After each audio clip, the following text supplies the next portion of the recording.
Hello, this is Ms. Harris, and today I'm going to do some book talks on books that are narrative nonfiction. The first book I'm going to talk about is called I Will Always Write Back, and it's the story of two kids. Caitlin is from Pennsylvania, and Martin lives in Zimbabwe. And Caitlin's class gets an assignment to write to a pen pal, and she just picks the country Zimbabwe off the board and writes to this kid. And lo and behold, he writes back.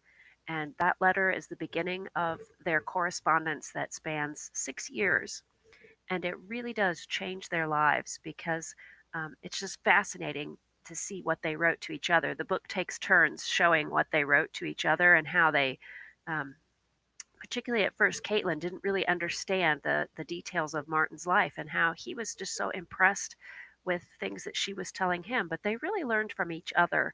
And so this is an amazing little memoir that I think you'll really enjoy. It's called I Will Always Write Back.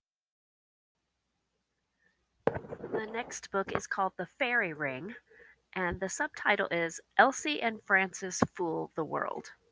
Um, this is a book about a little girl named Frances. She's about 9 years old, and she claims that she has seen fairies. And they were little tiny people dressed all in green, and nobody but Frances ever saw them. But she has a cousin, an older cousin named Elsie, who likes art and likes to paint and likes to do photography. And so Elsie paints some paper fairies, and they take photographs of them, these little paper fairies, and they're dancing all around Frances. And they did this because the grown-ups were teasing Frances. And so they think if they take a photo and show that it was true, that the grown-ups will stop teasing. But what they ended up doing was creating a sort of international hoax because people really believed these photos. In fact, there was somebody very famous who believed the photos. It was Sir Arthur Conan Doyle, the author who wrote the Sherlock Holmes books.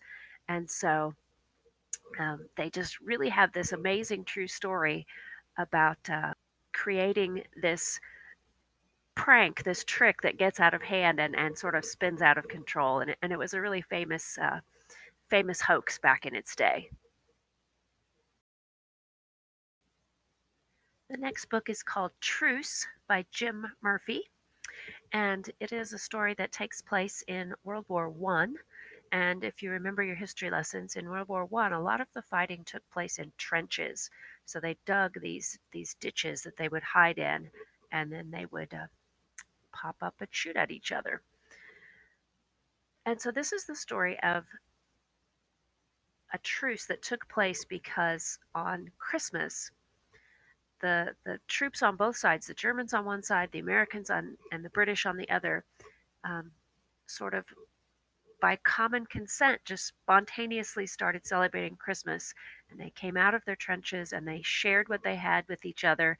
And it was just sort of this amazing, miraculous moment. And it became known as the Christmas Truce.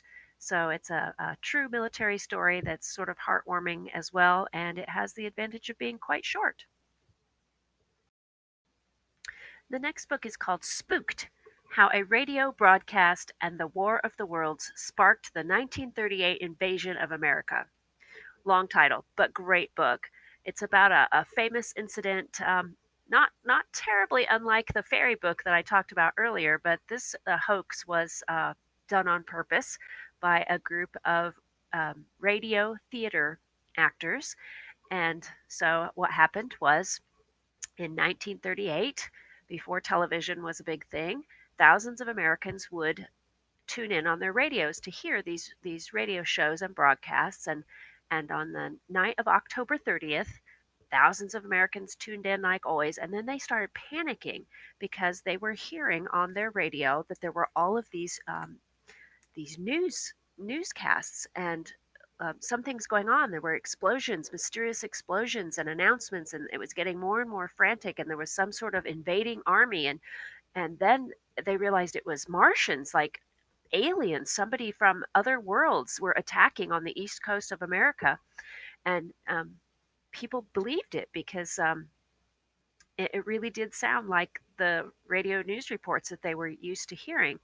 And so later, when the listeners found out that it had all been a trick, um, there was an amazing reaction to that. Some listeners were angry, others thought it was a great joke. And it really sparked a national discussion about things like fake news, propaganda, and the role of media in our lives. And so it has that nice tie to some of the things that we may be talking about nowadays. It's called Spooked. The next couple of books I want to talk about are by one of my favorite narrative nonfiction authors. Her name is Sally M. Walker. And she just has a way of writing that makes you feel like you're there experiencing these things. And so this book is called Blizzard of Glass: The Halifax Explosion of 1917. And again, it's a World War One story.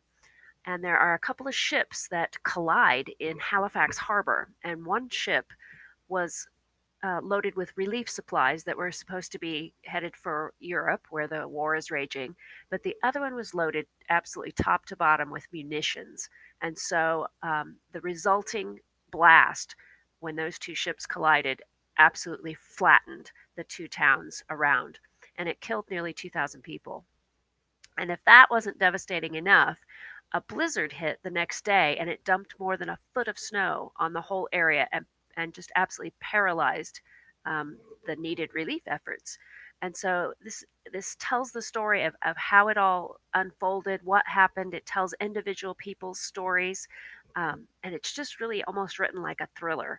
It's really edge of your seat storytelling.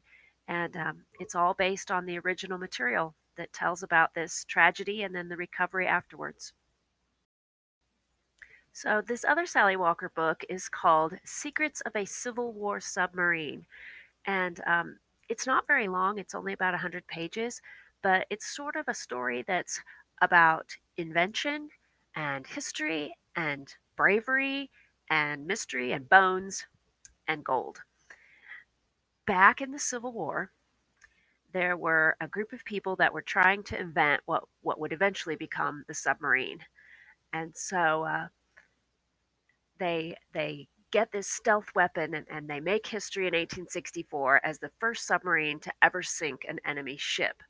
But something went wrong on that very first daring mission because the name of their submarine is called the Hunley, and the Hunley never returned to port. So they knew that something tragic had happened, and so that's how the book begins.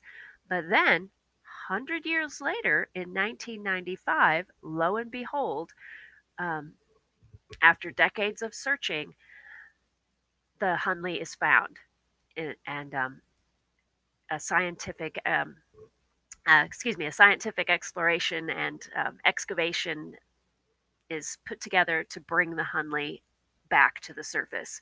But the scientists want to be very, very careful about how they lift it, how they uncover it, um, and be respectful about what they find inside it.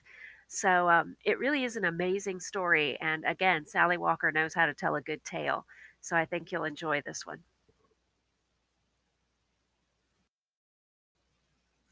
Since I'm on the subject of historical tragedies, I'll talk about this one. It's called Flesh and Blood So Cheap: The Triangle Fire and Its Legacy. So I don't know about your family, but my family immigrated to America, um, and they came through the port of New York. And I'm sure that many of those family members took jobs in New York for a little while to get the money to go ahead and travel across the US and get out here where they could get to the farms and the rest of the family that were already here. But so many people and immigrants stayed in New York, and that was their new home in America. And so this is a little bit of a story about immigrants and immigration, but it's also about working people and how in the early part of our century, working people didn't have rights and rules like they do now to protect them. And so, one of the things that factory owners could do would be to lock workers into the factories so that they would have to work the night shift as well as having worked all day. And basically, you could just treat those workers any way you wanted to get them to do the work. And so, this happened in March 1911. And what happened was the factory, they were making shirts, shirtwaists, which is an article of clothing. And um, a fire started. And back in those days, they didn't have fire extinguishers, they didn't have fire suppression hoses and things available. And so, as the doors were locked, and no one could escape, it was a huge tragedy. Like 100 and almost 150 people, mostly women, died. And so it was because of that um, horrible tragedy that things like unions were started, and working class people really rose up and said, no, this is not right.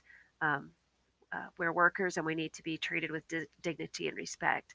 And so, again, it's the type of book where they take individual people who were there and tell their stories. And it really does read like a thriller. So I think you might enjoy this little piece of history.